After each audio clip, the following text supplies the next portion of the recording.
Sarah Palin, who gets a lot of attention lately. Her new reality show, as it were, premiered just last night. It's a reality show starring the former governor and vice presidential candidate and her family.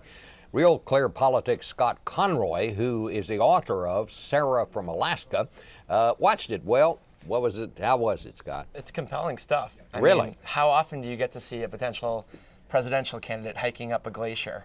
Palin was trying to say this isn't a reality show, this is a documentary about Alaska. It's a reality show. I mean, she tried to force in certain statistics about the size of the state, and it seemed like, she was really trying her hardest to say this is about Alaska. But, the cameras are focused on her and her family. And really, it's a political ad that she doesn't have to pay for. In fact, she's getting paid to do it.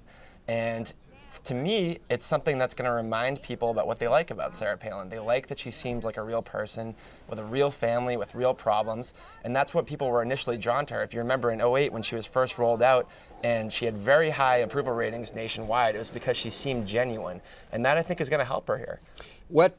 How long does this go on? Will there be more of these? Or? Oh yeah, this is eight episodes long, so we're going to get this over the next couple months.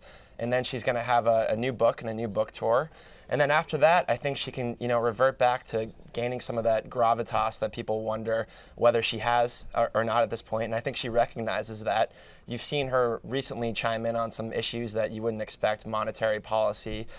She wrote an open letter to the freshman members of Congress. So it's not like she doesn't understand that is an issue for her, gaining that gravitas back. But I think she can revert to that eventually as we get closer to the point where she's going to have to make a decision about whether she's going to run. Well, what do you think about that? I mean, you were on the campaign with her the last time around. I mean, once that was over, and then especially after she stepped down from the governor's office with more than a year to go, most people thought that, she was going to write a book, she'd made a nice fee off that, she'd make some speeches, make some money for herself and raise some from the party, but that really her political future, she was not going to run for anything. I'm beginning to wonder now if she might run for something. I mean, president, I guess. I think you're right to wonder that. People who try to assess what motivates her, and they assume that it's money or just fame, and I think that's wrong. I think that she likes to be in control.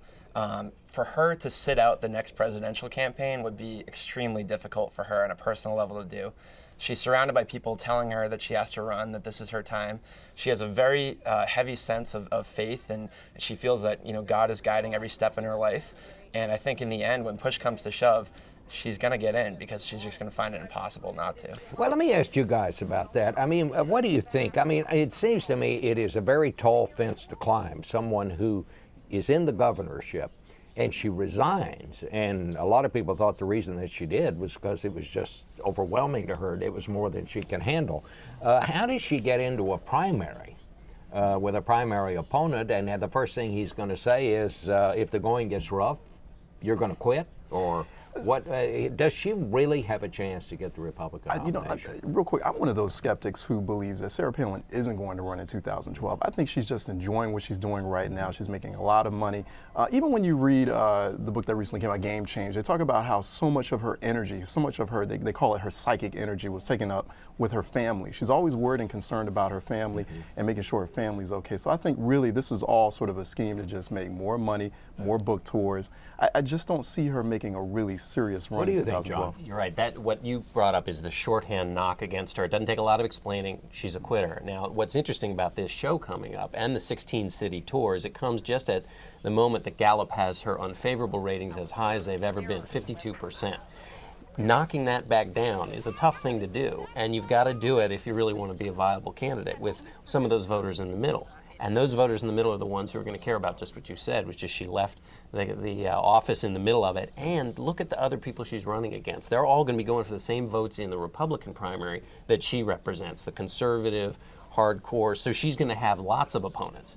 Now, the one benefit she's got is everybody's going to be very gentle about ever saying anything mean. There was a period a couple months ago where an unnamed aide said something not terribly favorable about her. An unnamed Romney aide said something that wasn't very favorable. They backed off a million miles from that. That nobody wants to endanger her constituency because it is strong, powerful, and ultimately those other candidates want that constituency to come over to them somehow. And she's all over the place. I mean, it's not just as if she has this one reality show. Her daughter, Bristol, is now made the quarterfinals of Dancing with the Stars. So she's all over that one, too. But I think everyone assumed that, America would grow tired of Sarah Palin. That hasn't happened. I mean, she's really one of maybe one or two figures in the country that it seems like we can never have enough of her. So I think the danger of overexposure isn't really there as much in her case.